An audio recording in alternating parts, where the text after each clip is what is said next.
Yeah, okay. Hi. Good morning, everyone. Good morning. Okay, so fine. Last class में जो हमने cover किया था, we were doing the formatted class literal string literals, जिसमें हमने कैसे formatted string लिखी जाती है, उसे output में कैसे print किया जाता है, उसके बारे में अपन ने देखा था।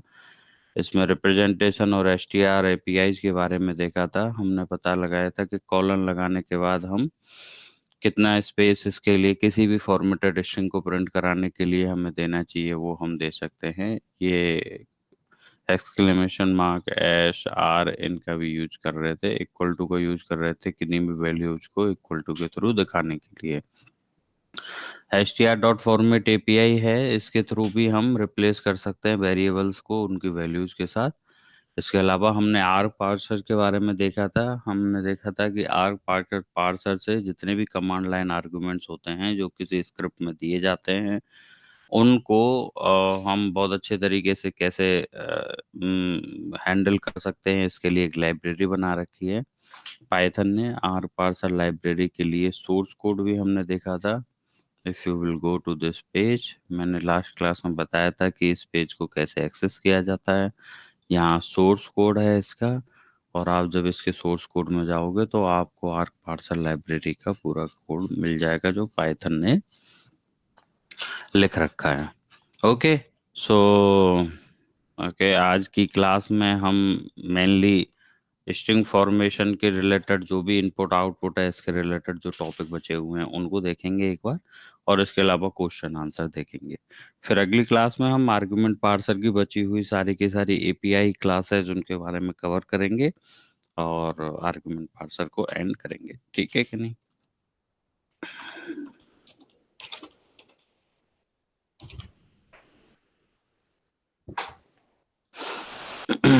Okay, so any question? Hi Sachin, good morning. Okay, so fine. We'll go to string formatting first, and then we'll complete this all three topics, and then in last half an hour we'll start the question and answer. Okay.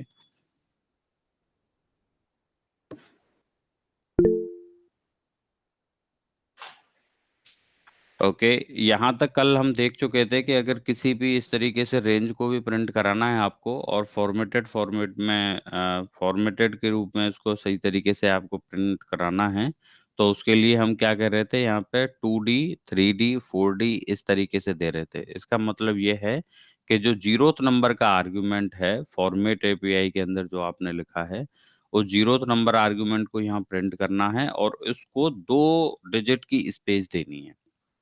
1 number argument को print करना है और उसको 3 digit की space देनी है। Second number argument को print करना है यहाँ, और उसको 4 डिजिट की स्पेस देनी है। ठीक है कि नहीं? इस तरीके से ये हम इसको हम लास्ट क्लास में अपने कोड में भी प्रिंट करा चुके थे। Okay, so I will show you that.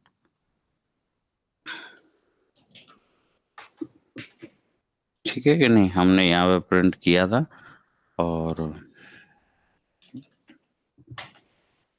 देखिए हमने यहाँ 5 डिजिट दिया था। ये हमने एक्सपेरिमेंट करके भी देखे थे कि अगर कुछ इस तरीके से देते हैं तो हमें किस तरीके का आउटपुट आता है। Fine, okay.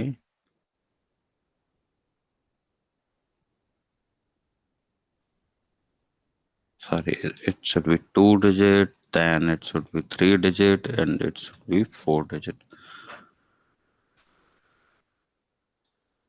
Fine, okay, so fine.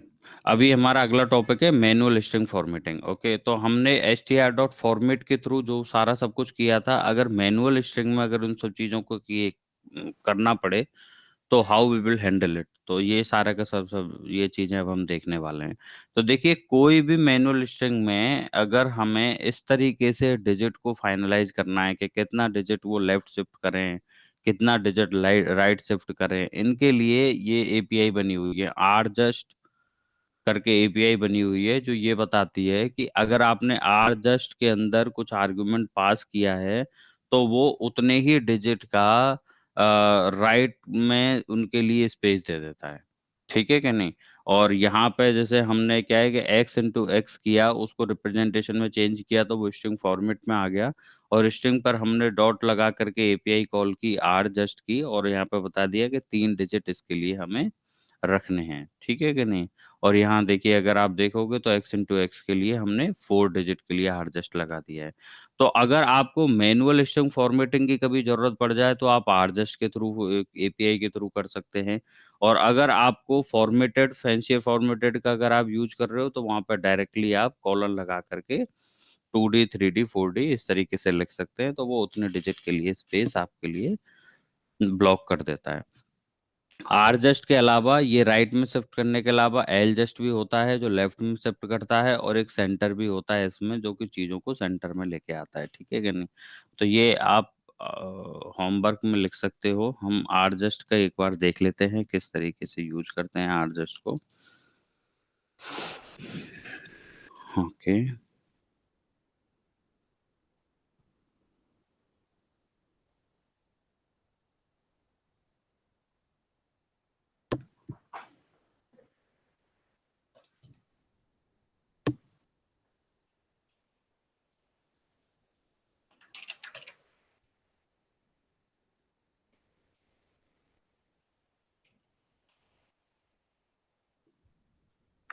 इसको मैं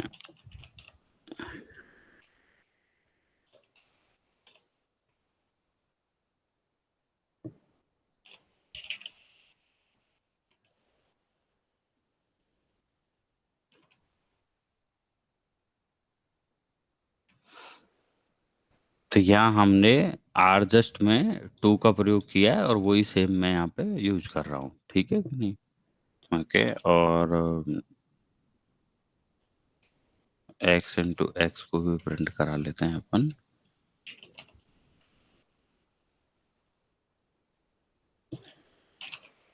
okay, let's see how it will be fine.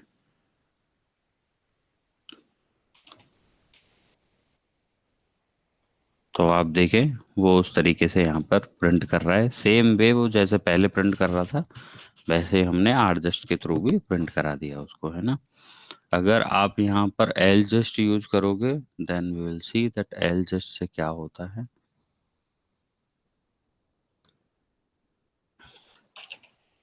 चीजें एक दूसरे पर ओवरराइट होने लगेंगी इससे। देखिए, पहले जितना भी स्पेस था एल जस्ट से वो लेफ्ट में आपको शो कर रहा है। और आर जस्ट जो हमारा था, तो अगर आर जस्ट से हमने देखोगे इससे पहले जो हमारा आउटपुट आया है वो इस तरीके से है, राइट में इनको रखा है। ठीक है कि नहीं। और 10 यहाँ पर आपको इस तरीके से दिखा है। और एल जस्ट के केस में यहाँ पर आपको लेफ्ट में रखा है सारी की सारी चीजों को। अब अपन देखते हैं एक बार सेंटर का केस।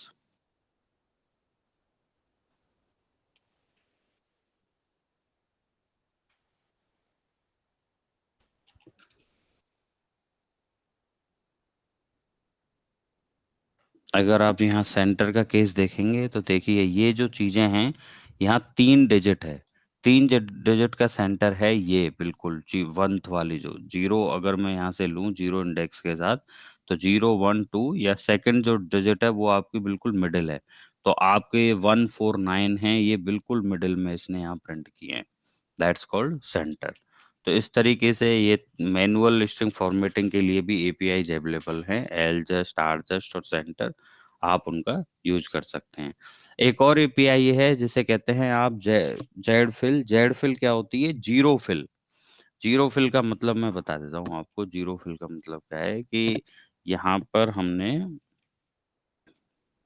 पहले तो इनको सबको एडजस्ट करता हूँ क्योंकि हमेशा हम अपने मैथमेटिकल रिप्रेजेंटेशन के लिए भी आर जस्ट फॉर्मेट में ही चीजों को लिखते हैं।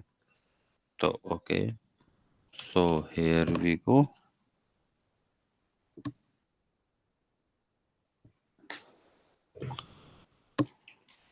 आर जस्ट लिखने के बाद आपको जो आउटपुट आता है वो इस तरीके का आता है। ओके। और अब हम इसको जीरो जीरो फिल के थ्रू करेंगे।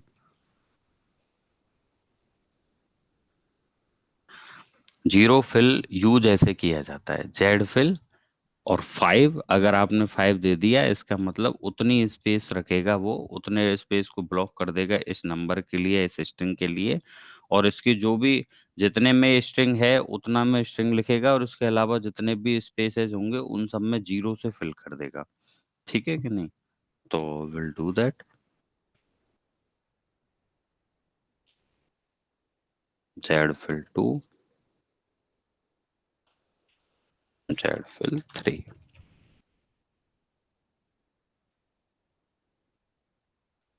तो आप देखें यहाँ तक तो हम, हमारा आर जस्ट से प्रिंटेड है। और इसके बाद यहाँ जो 1 है इसको इसने फिल कर दिया 01 में, 02 में, 03 में, 04, 09 और 10। यहाँ देखें 001, 004 इस तरीके से कर दिया है ना। तो जेड फिल एक अलग एपीआई है स्ट्रिंग की, जिसके द्वारा हम लेफ्ट में जीरो से प्रिंट कराते हैं। अब आप सोचोगे कि यहाँ हमें आर जस्ट एल जस्ट की जरूरत है कि नहीं है, तो बिल्कुल भी नहीं है, क्योंकि ये सारे के सारे जितने भी नंबर्स हैं उनको फिल करके उतनी ही पैडिंग के साथ करके और उन नंबरों को सेम डिजिट का बना दे रहा है, राइट। अगर 12 लिखा हुआ और 112 लिखा हुआ है, 12 में भी 5 डिजिट लिख रहा है ये जीरो जीरो लगा करके, और 112 में भी 2 जीरो लगा करके उसको 5 डिजिट ही बना देगा वो। तो जब डिजिट्स सारे के सारे सेम हैं किसी भी नंबरों के, तो उनको प्रिंट करने के लिए आपको सेंटर एलजेस्ट आरजेस्ट की कोई जरूरत नहीं है। ठीक है कि नहीं? हमने ओल्ड स्ट्रिंग फॉर्मेटिंग भी पढ़ा था। ओल्ड स्ट्रिंग फॉर्मेटिंग में हमने क्या पढ़ा था कि आप परसेंटेज ऑपरेटर के थ्रू चीजों को प्रिंट करा सकते हैं। तो परसेंटेज ऑपरेटर के थ्रू प्रिंट कराने वाला अगर आप देखोगे, इनिशियल क्लासेस में हमने परसेंटेज ऑपरेटर का बहुत यूज किया है। यहाँ पे आप देखें परसेंटेज एस लगाने पे हमने स्ट्रिंग को, परसेंटेज डी लगाने पे हमने इंटीजर को इस तरीके से प्रिंट किया है। तो यहाँ इन्होंने भी बताया कि परसेंटेज एफ होता है फ्लोटिंग पॉइंट के लिए। ओके। तो आपको क्या है कि अगर परसेंटेज के साथ वैल्यूज अगर आपको चाहिए, तो instead of percentage string replace with the zero more element of the values, है ना। तो आप क्या कर सकते हो, परसेंटेज ऑपरेटर के बाद आप बता सकते हो कि किस टाइप का स्पेसिफायर है आपका, वो स्ट्रिंग टाइप का है या इंटीजर टाइप का है। और लास्ट में जब आपकी स्ट्रिंग कंप्लीट हो जाए उसके बाद सेम परसेंटेज के साथ जितने भी वेरिएबल्स हैं उनको आप इस तरीके से अगर आप लिखेंगे तो वो ऑटोमेटिकली वैल्यूज को रिप्लेस कर देगा। ठीक है कि नहीं? तो ऐसे हम ओल्ड स्ट्रिंग फॉर्मेटिंग पढ़ते हैं, ये बिल्कुल वैसे ही है जैसे कि सी में स्ट्रिंग का फॉर्मेशन है। ठीक है कि नहीं? Okay. So this is all about कि कैसे हमें फॉर्मेटिंग करनी है। ठीक है कि नहीं? मैनुअल फॉर्मेटिंग हमने देख ली, स्ट्रिंग का फॉर्मेट मेथड हमने देख लिया, ओल्ड फॉर्मेटिंग मेथड हमने देख लिए, फॉर्मेटिंग स्ट्रिंग लिटरल्स हमने देख लिया। ठीक है कि नहीं? तो फैंसियर फॉर्म आउटपुट फॉर्मेटिंग कैसे, किस टाइप, कितने टाइप के फैंसियर आउटपुट फॉर्मेटिंग अवेलेबल हैं, वो हमने किसी भी स्ट्रिंग में या किसी भी टपल में हमने देख लिए हैं सारे के सारे। ओके। अभी हम आगे जो एक अगला टॉपिक पढ़ने वाले हैं वो है फाइल को रीड करना और राइट करना। सेम जिस तरीके से फाइल को रीड राइट किया जाता है सी में, उसी हिसाब से पाइथन में भी फाइल को आप रीड कर सकते हो और फिर उसे अपने यूज में ले सकते हो उसके डेटा को, या फिर आप राइट कर सकते हो किसी फाइल में। जैसे कि हम लॉगिंग बनाते हैं, तो लॉग बनाने के लिए हम क्या करते हैं, किसी फाइल को राइट मोड में ओपन करते हैं और उसमें फिर लॉग्स को राइट करते हैं, जैसे कि किसी चीज के, या फिर हमारे कंपाइलेशन कंप्लीट होने के बाद, प्रोग्राम या स्क्रिप्ट के रन होने के बाद हम देख सकें कि कितनी कितनी चीजें कहाँ कहाँ पर कैसे कैसे स्टेप बाय स्टेप हुई हैं, राइट। ओके। तो before going to this reading writing files, अगर किसी को फॉर्मेटिंग से रिलेटेड कोई क्वेश्चन है तो वो आप मुझे बताएं।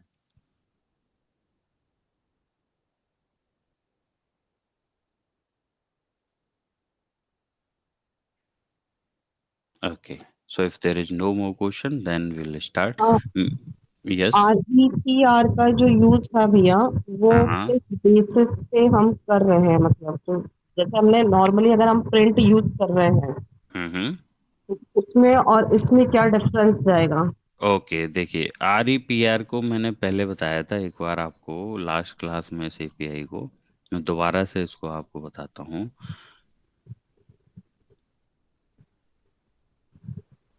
देखिए, ये लाइन आप एक बार पढ़ेंगे तो आपको समझ में आएगा कि you can convert any value to string with the help of REPR और STR। जो STR का टाइप कास्ट हम करते हैं किसी भी टाइप की स्ट्रिंग को, अगर हमें स्ट्रिंग क्लास के ऑब्जेक्ट के रूप में अगर चेंज करना है तो हम STR फंक्शन का यूज करते हैं। सिमिलर वे में अगर किसी भी टाइप की स्ट्रिंग को अगर हमें स्ट्रिंग क्लास के फॉर्मेशन में यूज करना है तो हम REPR का यूज करते हैं, ठीक है कि नहीं। तो देखो, STR will return the same value as the REPR return. तो यहाँ पे आपने देखा कि किसी भी एक स्ट्रिंग में जब हमने STRS से इसको टाइप कास्ट किया है, देखिए यहाँ पे ये हमारा एक इंटीजर था, इसको हमने STR से टाइप कास्ट किया तो ये इंटीजर में चेंज हो गया। अगर हम इसे REPR से भी टाइप कास्ट करते तो भी ये इस हिसाब से इंटीजर में चेंज हो जाता हमारा, है ना। तो कैसे, हम एक बार इसको यहाँ पे हम देख भी लेते हैं एक्सपेरिमेंट करके। एक बार देख लेते हैं कि क्या ये API यहाँ भी अवेलेबल है। ओके। अगर आप हेल्प में जाएंगे और देखेंगे तो REPR एक बिल्ट इन फंक्शन है ना। ये क्या करता है, ये ऑब्जेक्ट यहाँ पे लेता है आपका, जैसे हमने REPR में यहाँ पे ऑब्जेक्ट ये पास किया है, एस पास किया है ना। और फिर ये बता रहा है इसका कि ये ऑब्जेक्ट जो भी लेगा ये पोजिशनल आर्गुमेंट होगा आपके, ये है ना। और return the canonical string representation of the object, ठीक है कि नहीं। उसको आपको कैनोनिकल स्ट्रिंग फॉर्मेट में स्ट्रिंग रिप्रेजेंटेशन के रूप में उसको चेंज कर देगा। ओके। सो हम एक बार कोशिश भी कर लेते हैं। लेट से कोई एक नंबर है, 10 है। अभी हमने उसका टाइप देखा 10 का, तो it's a integer type. Okay. अभी हम इसको STRI में बदलेंगे तो इस तरीके से दिख रहा है। इसका भी हम टाइप अगर देखेंगे तो हमको टाइप दिखेगा इसका स्ट्रिंग टाइप, है ना। और सेम अगर हम इसको REPR में चेंज करते हैं, पहले हम एक बार इसको REPR में देख लेते हैं। REPR में चेंज करते हैं तो आप देखें सेम वही फॉर्मेट आ रहा है जो कि स्ट्रिंग का फॉर्मेट आ रहा है।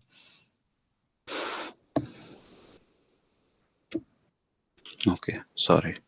देखें, ये स्ट्रिंग क्लास में आपके उसको टाइप कास्ट करता है, ठीक है कि नहीं। It's use for type casting. हाँ, यस। टाइप कास्ट करने के लिए हम REPR की API का यूज करते हैं। ये बता भी रखा है ना इन्होंने कि अगर REPR में आप किसी भी ऑब्जेक्ट को भेजेंगे भेजेंगे तो वो string representation of the object या रिटर्न कर देगा। Okay.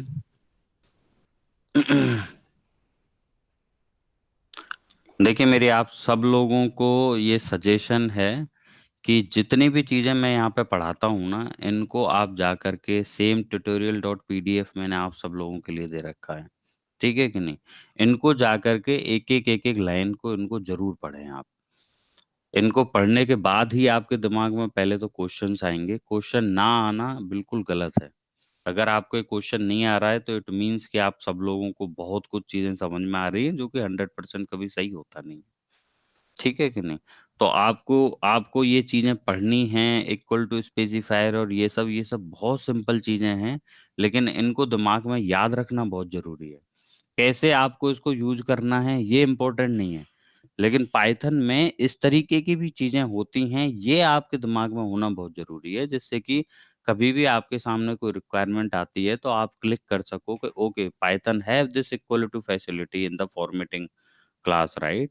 Then why don't we can simply code it in that way। तो इस तरीके से क्या है कि तुम अपनी डिजाइन जब कभी कोड की करते हो तो डिजाइन से पहले आपको ये सारी की सारी चीजें होना दिमाग में होना जरूरी है। तो एक बार क्लास खत्म होने के बाद 1 घंटा 2 घंटा जैसे ही आपको समय मिले, आप तुरंत ये चीजों को रिवीजन करो जो हमारी क्लास में कंप्लीट हुई है।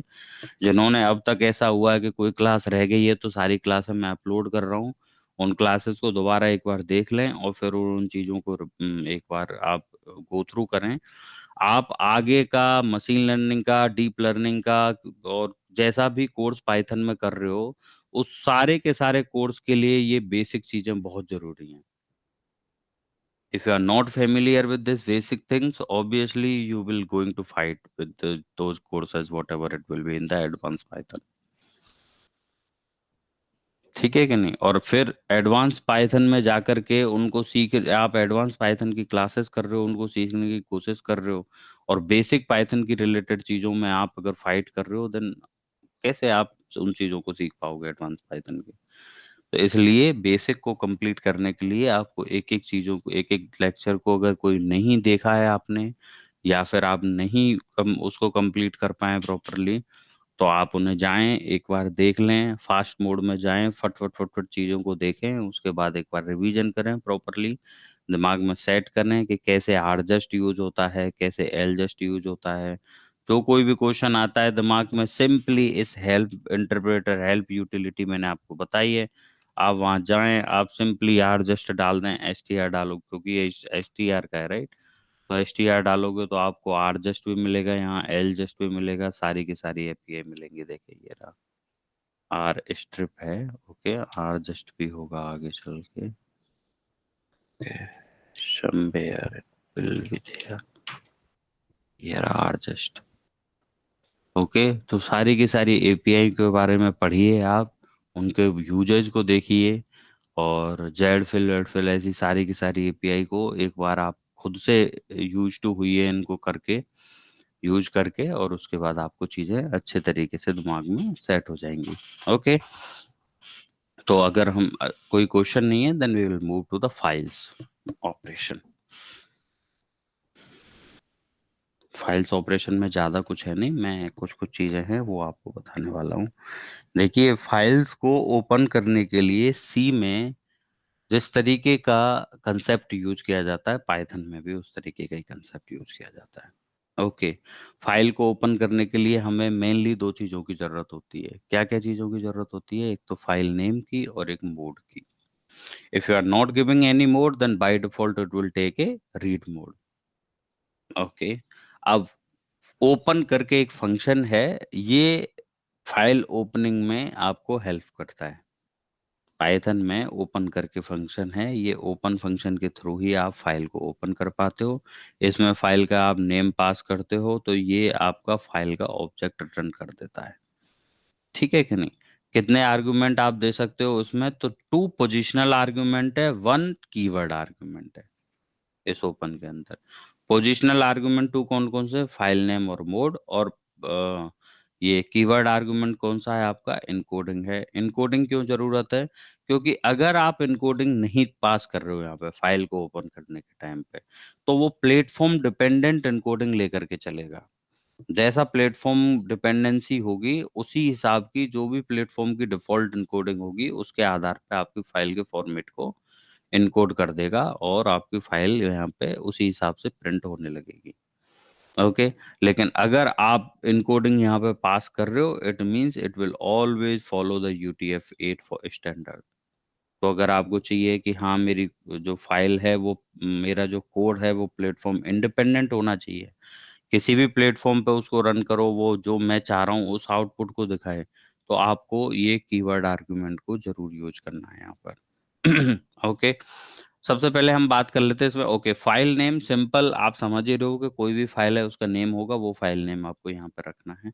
सेकंड आर्गुमेंट के बारे में हम बात कर लेते हैं। मोड, कितने टाइप के मोड हो सकते हैं? तो देखिए, रीड मोड के लिए, ओपन करने के लिए हम आर का यूज करते हैं, फाइन है ना? राइट मोड यूज करने के लिए हम डब्लू का यूज करते हैं। रीड राइट हो गया।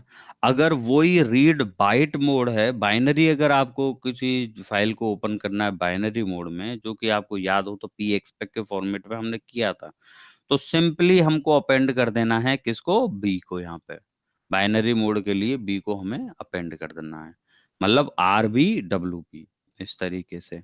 ठीक है कि नहीं? अब ये क्या करता है कि राइट मोड एग्जिस्टिंग फाइल को सेम नेम से विल बी इरेज्ड। तो अगर सेम नाम की अगर कोई एग्जिस्टिंग फाइल अवेलेबल है, तो उसके डेटा को क्लीन कर देगा और उसमें नया सब कुछ कंटेंट लिखना चालू कर देगा। ठीक है कि नहीं?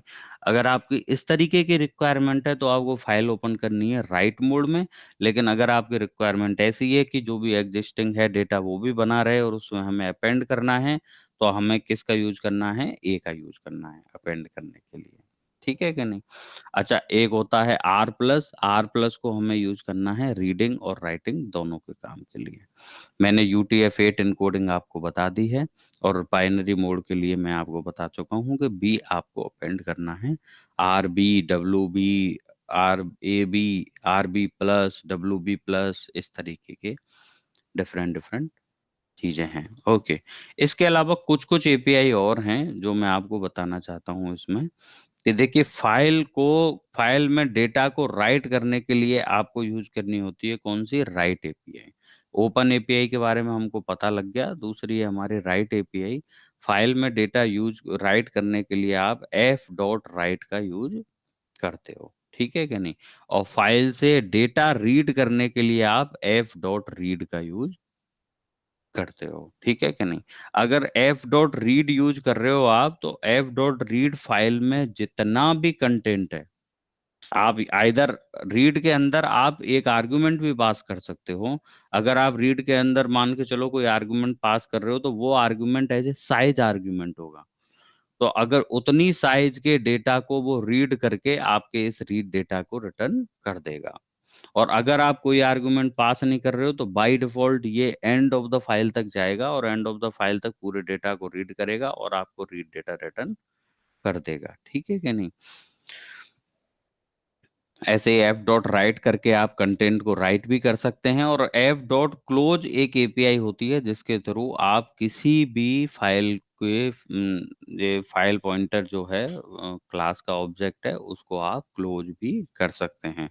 f.close करने के बाद अगर कोई अटेम्प्ट करते हो आप रीड राइट का, तो वो ऑब्वियसली आपको वैल्यू एरर देगा कि आउटपुट ऑपरेशन क्लोज्ड फाइल पर हम मेथड नहीं लगा सकते, ठीक है कि नहीं। द बेस्ट पार्ट इज, कभी कभी क्या होता है कि हम फाइल को ओपन कर देते हैं, उसको रीड कर लेते हैं, लेकिन हम क्लोज करना भूल जाते हैं। इस तरीके की बहुत सारी चीजें होती हैं, तो उसके लिए हमें क्या, या फिर क्या होता है कि रीड करते करते करते करते एक ऐसा मोमेंट आ जाता है कि मेमोरी क्रैश के थ्रू या मशीन के क्रैश होने के कारण वो फाइल हमारे राइट वो क्लोज ब्लॉक तक पहुंच नहीं पाती, और वो रीडिंग मोड में ही रह जाती है। उसके लिए हम क्या है, ट्राई एंड फाइनली ब्लॉक का यूज करते हैं हर जगह पे। अगर आप फाइनली ब्लॉक यूज कर रहे हो, तो अगर किसी भी टाइप का कोई क्रैश भी होता है या कोई आपके स्टेटमेंट में कोई प्रॉब्लम होती है, एक्सेप्शन आता है, तो वो फाइनली ब्लॉक में जा करके उन सारे ऑपरेशंस को परफॉर्म कर देता है जो आपको फाइनली चाहिए ही चाहिए। जैसे f.close एक ऐसा ऑपरेशन है कि अगर कोई एक्सेप्शन भी आ रहा है, उस केस में भी हमको स्क्रिप्ट को क्लोज करने से पहले या स्क्रिप्ट को खत्म करने से पहले f.close चलाने की जरूरत है। तो ऐसे चीजों को आप फाइनली के अंदर लिखते हो। लेकिन पाइथन ये कहता है कि अगर आपको ये सारी की सारी चीजों को भी टेक केयर नहीं करना है, तो आप सिंपली एक विद कीवर्ड का यूज कर सकते हैं। विद कीवर्ड का मतलब देखिए, ये जैसे हम इफ, फोर, इस तरीके के कीवर्ड है ना हमारे पास, ऐसे ही ये विद कीवर्ड है। विद कीवर्ड से हम ओपन कर सकते हैं किसी भी फाइल को एज ए फाइल पॉइंटर, और उसके अंदर फिर हम जितने भी इस फाइल पॉइंटर होने वाले ऑपरेशन हैं उन सबको हम यहाँ पर कर सकते हैं। ऑटोमेटिकली जैसे ही ये ब्लॉक कंप्लीट होगा, ये ऑटोमेटिकली फाइल को क्लोज कर देगा। आपको अलग से फाइल को क्लोज करने की जरूरत नहीं है। तो यहाँ इन्होंने देखा ब्लॉक कंप्लीट होने के बाद f.closed स्थिति भी देखी, तो वो ट्रू इनको मिली, ठीक है कि नहीं। तो अगर आपको ये एडवांटेज है इसका कि आपको फाइल को अलग से क्लोज करने की जरूरत नहीं है, वो प्रॉपरली क्लोज कर देता है। अगर आपके किसी एक्सेप्शन भी रेज होता है, उस केस में भी वो इंटरनली फाइल को क्लोज कर देता है। So we need to remember it कि आप क्या है, विद, एक गुड गुड प्रैक्टिस है विद कीवर्ड का आप यूज करें किसी भी फाइल को ओपन करने के लिए पाइथन में। उस फाइल से रिलेटेड सारे के सारे ऑपरेशन इस विद ब्लॉक के अंदर करें, और उसके बाद ऑटोमेटिकली आप बाहर आ जाएं, वो ऑटोमेटिक फाइल को क्लोज कर देगा, ठीक है कि नहीं। क्या क्या मेथड फाइल के ऑब्जेक्ट पे लिए जा सकते हैं, एक तो रीड मेथड है, मैंने बताया आपको। अगर साइज आप डाल रहे हो, तो वो उतने साइज तक आपको डेटा को रीड करके, सम क्वांटिटी डेटा को रीड करके आपको टेक्स्ट मोड में या बाइट मोड में, जिस मोड में आपने फाइल को खोला है उस मोड में डेटा को रिटर्न कर देगा। साइज एक ऑप्शनल न्यूमेरिक आर्गुमेंट है, मैंने बताया था आपको। अगर साइज आप नहीं पास कर रहे हैं या फिर नेगेटिव पास कर रहे हैं तो वो इंटायर कंटेंट ऑफ फाइल को रीड करेगा और आपके लिए रिटर्न कर देगा। ठीक है कि नहीं? इसके अलावा एक होता है रीड लाइन। रीड तो करता है सारे के सारे डेटा को, रीड लाइन क्या करता है, एक एक सिंगल लाइन को रीड करता है। ठीक है कि नहीं? जैसे एफ डॉट रीड लाइन था तो पहली लाइन को रीड हुआ, फिर दूसरी लाइन रीड हुई, इस तरीके से।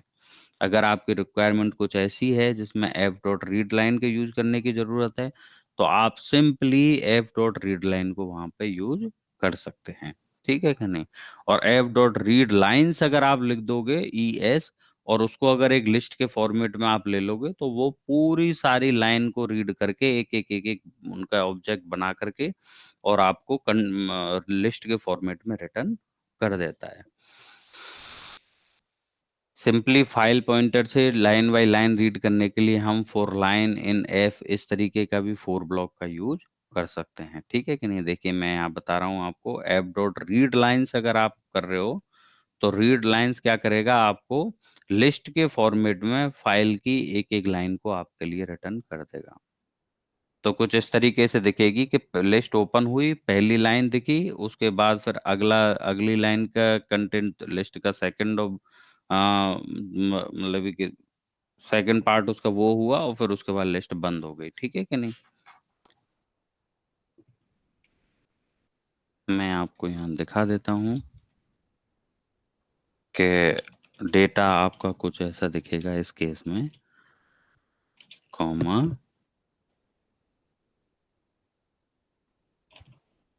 Second line and list close. अगर आप क्या यूज करोगे, रीड लाइंस यूज करोगे तो, है ना? और अगर आप रीड लाइन यूज कर रहे हो तो वो एक एक करके फाइल को, लाइनों को रीड करता जाएगा। एफ डॉट राइट अगर आप यूज करो तो राइट का हमेशा याद रखना है, राइट जो आपकी एपीआई है वो कितना कंटेंट आप यहाँ राइट कर रहे हो उसकी साइज को यहाँ पर रिटर्न करती है आपके लिए। ठीक है कि नहीं? ओके। इसके अलावा कुछ और एपीआई हैं इसकी, उनके बारे में हम देख लेते हैं। ठीक है कि नहीं? ओके, देखिए यहाँ पे ना जब हम फाइल को रीड करते हैं या राइट करते हैं या कोई भी एपीआई इस पे अप्लाई करते हैं फाइल से रिलेटेड, ना फाइल ऑब्जेक्ट से रिलेटेड, तो उसमें क्या होता है कि फाइल की ऑब्जेक्ट की करंट पोजीशन के बारे में पता होना चाहिए। क्योंकि अगर हमने दो रीड लाइन कर ली, रीड लाइन करने के बाद अगर हम दोबारा से रीड लाइन चला रहे हैं तो वो थर्ड लाइन को ही प्रिंट करेगा, क्योंकि उसकी भी करंट पोजीशन थर्ड लाइन को रिप्रेजेंट कर रही है। तो अगर आपको पता लगाना है कि वो किस लाइन को रिप्रेजेंट कर रही है तो उसके लिए एपीआई है, वो क्या है, एफ डॉट टेल एपीआई है। ठीक है कि नहीं? एक एफ डॉट सीक एपीआई है। सीक एपीआई क्या करती है कि आपको अगर किसी एक ऑफसेट पर जाकर के किन्हीं चीजों को रन करना है या देखना है तो उस मोमेंट पे आपको एफ डॉट सीक का यूज करना है। जैसे कि लेट से मैंने एफ डॉट सीक 5 लिखा, तो go to the sixth byte in the file, और फिर वहां पे अगर मैं रीड चलाऊंगा तो रीड करने पे मुझे 0 1 2 3 4 5 और ये फिफ्थ वाला मेरे को यहाँ पे रिटर्न कर देगा वो। सिक्स्थ बाइट कौन सा होगा मेरा, 0 1 2 3 4 फिफ्थ। जीरो बेस्ड वो है इंडेक्सिंग, तो ऑब्वियसली जो सिक्स्थ बाइट होगा वो मेरा ये 5 होगा। ठीक है कि नहीं? आप इसमें क्या है, एफ डॉट सीक दो आर्ग्यूमेंट लेता है, एक ऑफसेट लेता है, एक ये लेता है वेंस। वेंस क्या है, तीन टाइप की वैल्यू हो सकती हैं, आइदर आप 0 दे सकते हो, आइदर आप 1 दे सकते हो, आइदर आप 2 दे सकते हो। तो ऑफसेट तो ये बताता है कि आपको कितना ऑफसेट आगे जाना है या पीछे जाना है। जैसे यहाँ हमने 5 लिखा, इसका मतलब आपको 5 ऑफसेट आगे बढ़ना है और वहां पर जाकर के करंट पोजीशन आपको सेट कर देनी है। और वेंस ये बताता है आपको, देखिए क्या बताता है कि अगर 0 है तो measure from the beginning of the file, कि कहां से आपको आगे बढ़ना है। आपको बिगिनिंग ऑफ द फाइल से आगे बढ़ना है, current position of the file से आगे बढ़ना है, या फिर एंड ऑफ द फाइल से आपको आगे बढ़ना है।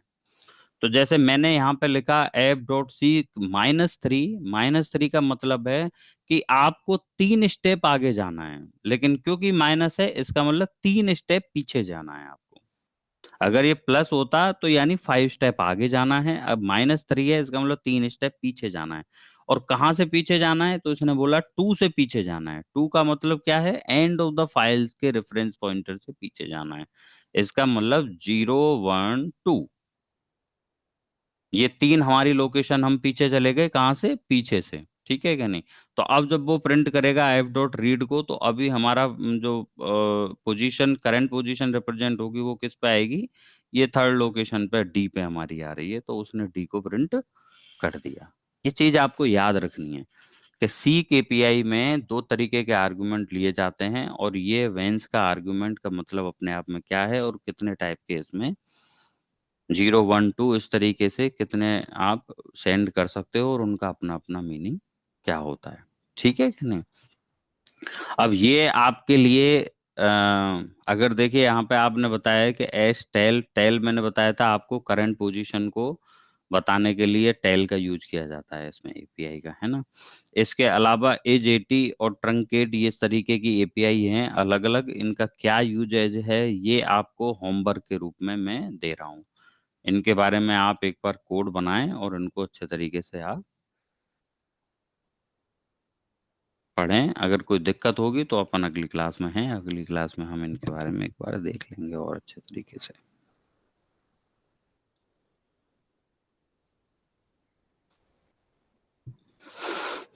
ओके। इसके अलावा जो हमारा अगला टॉपिक है वो है जेसन का।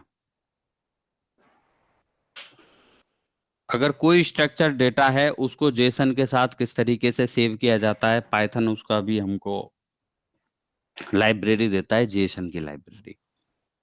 आप जेसन लाइब्रेरी को इंपोर्ट करें, जेसन डॉट डंप करें, सिंपली किसी भी फॉर्मेट का डेटा हो वो उसे टाइप कास्ट कर देगा जेसन के डेटा में।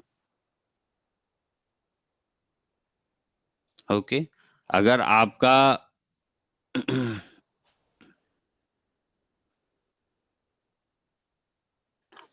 जो ये डंप है, आप इसमें किसी भी तरीके का ऑब्जेक्ट पास कर सकते हैं ऑब्वियसली, और वो उसे इस तरीके से प्रिंट कर देता है। आप इसमें फाइल का ऑब्जेक्ट भी पास कर सकते हैं। एफ को, जो हमारा फाइल ऑब्जेक्ट था ऊपर, either it will be text file और binary file, whatever it will be, उसके फाइल के ऑब्जेक्ट को आप पास करें, उसके डेटा को सारे के सारे को जेसन के फॉर्मेट में डंप करके वो यहाँ पर एक्स में रिटर्न कर देता है। ठीक है क्या नहीं। आइदर आप इसी एपीआई का यूज कर लें डंप का, या फिर लोड एपीआई का यूज कर लें आप। ठीक है कि नहीं।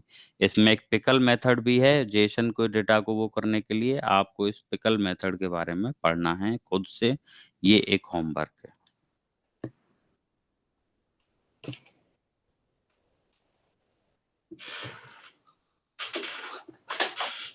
ठीक है कि नहीं। हमारा टॉपिक इसका एंड होता है। देखिए, जितनी भी चीजें मैं आपको बता रहा हूँ, फाइल के अंदर जितनी भी एपीआई आपको बता रहा हूँ, इन सब के बारे में आपको एक बार पता लगने के बाद कि रीड लाइन क्या है, रीड लाइंस क्या है, इसके अलावा राइट कैसे किया जाता है, टेल का यूज क्या है, सीक का यूज क्या है, सीक एपीआई क्या करती है, ठीक है कि नहीं। या फिर जेएसएन में हम इंपोर्ट जेएसएन करके जेएसएन की यूटिलिटी का किस तरीके से यूज कर सकते हैं। ये सारे के सारे, आज सैटरडे है, सारा आराम से बैठ करके एक एक करके कोई एक फाइल बनाना आप अपने कोड पर। आज मैंने कोड भी इसीलिए इस चीज का नहीं लिखा है कि आप यहाँ पे क्या है, एक abc.txt फाइल बनाएं, बिम करके abc.txt, उसके अंदर कुछ भी आप एक बार यहाँ पे लिखें, इसको सेव करें, और फिर उसके बाद आप यहाँ पे फाइल डॉट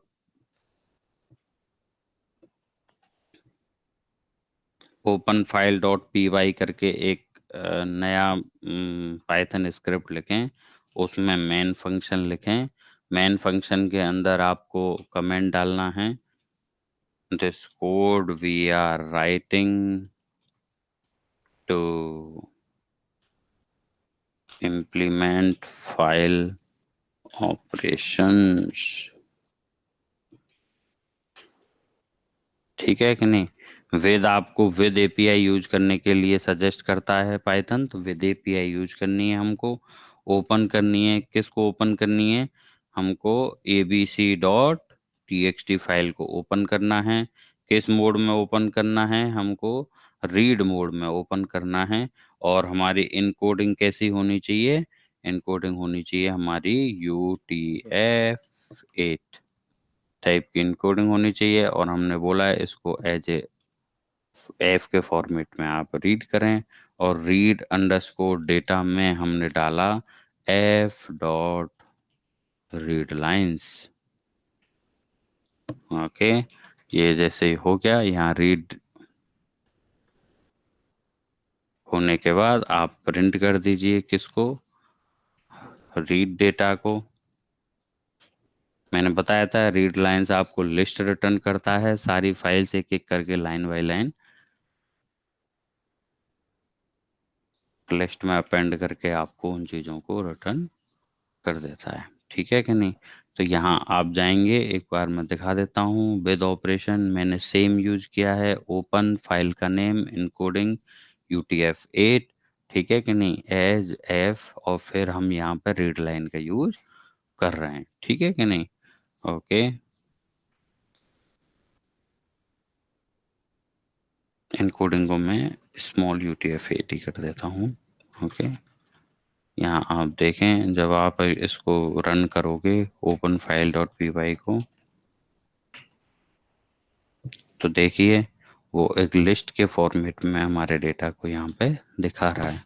ओके, आप abc.txt में कुछ डेटा अगर आप चेंज कर देते हैं, लेट से मैंने इसको बहुत सारा डेटा इस तरीके से बदल दिया, सेम डेटा को लाइन बाय लाइन कर दिया, तो हमको ऑब्वियसली एक लिस्ट में ये सारी की सारी लाइंस को दिखाना चाहिए। तो देखें यहाँ वो सारी की सारी लाइंस एक एक करके लिस्ट में दिखा रहा है। और फिर आप आराम से एक एक लाइन को रीड कर सकते हैं, और जो भी ऑपरेशन आपको परफॉर्म करना है वो ऑपरेशन आप परफॉर्म कर सकते हैं। ठीक है कि नहीं? Okay, so we targeted today string formatting. हमने इसमें मैनुअल स्ट्रिंग फॉर्मेटिंग देख लिया, ओल्ड स्ट्रिंग फॉर्मेटिंग देख लिया, रीडिंग राइटिंग फाइल्स देख लिए, और जेसन वाला फॉर्मेट भी हमने देख लिया है। और ये कुछ ऐसे APIs हैं जो कि आपको अगली क्लास में पढ़नी है। अगर कोई चीज़ नहीं समझ में आएगी तो मैं बता दूंगा आपके लिए। अब हम चलते हैं क्वेश्चन आंसर्स पर। तो कोई भी क्वेश्चन, पिछली जितनी भी हमारी क्लासें हुई हैं उनसे रिलेटेड भी अगर आपके दिमाग में कोई क्वेश्चन है तो आप वो क्वेश्चन पूछ सकते हो।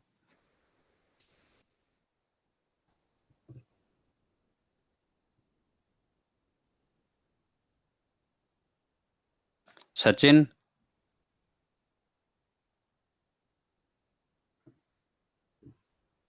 सचिन आप म्यूट हैं, आप बताएं कैसी चल रही है class?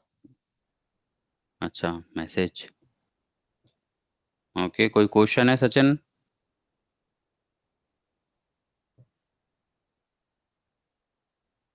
Okay, fine. Ritesh, is there any question from your side in previous class? Anyone? Okay, Disa, कोई question? नहीं सर। Okay, अंजू मैम कोई क्वेश्चन पुरानी क्लास से रिलेटेड? नो। ओके, आप आराम से ये सारी की सारी चीजें देखें, और कोई भी क्वेश्चन, हमारा जो व्हाट्सएप का ग्रुप है या टीम्स का ग्रुप है उस पर आप पोस्ट कर दीजिए उस क्वेश्चन को। कोई भी हम में से जिसको भी उस क्वेश्चन का आंसर आता है विल आंसर टू दैट। उस ग्रुप में बस केवल मेरे ही मैसेज आए, that's not necessary at all. You all are also admin of that group. If you are not, I will make you all admin. आपको उसको हेल्दी ग्रुप के फॉर्मेट में चेंज करना है। वहां पर अगर किसी को किसी भी तरीके की कैसी भी रिक्वायरमेंट है, not only related to Python, और भी किसी भी तरीके की कोई प्रॉब्लम आ रही है, आप उस पर पोस्ट कर सकते हैं। We will try to handle it if we are able to. Okay, okay then, bye bye everyone.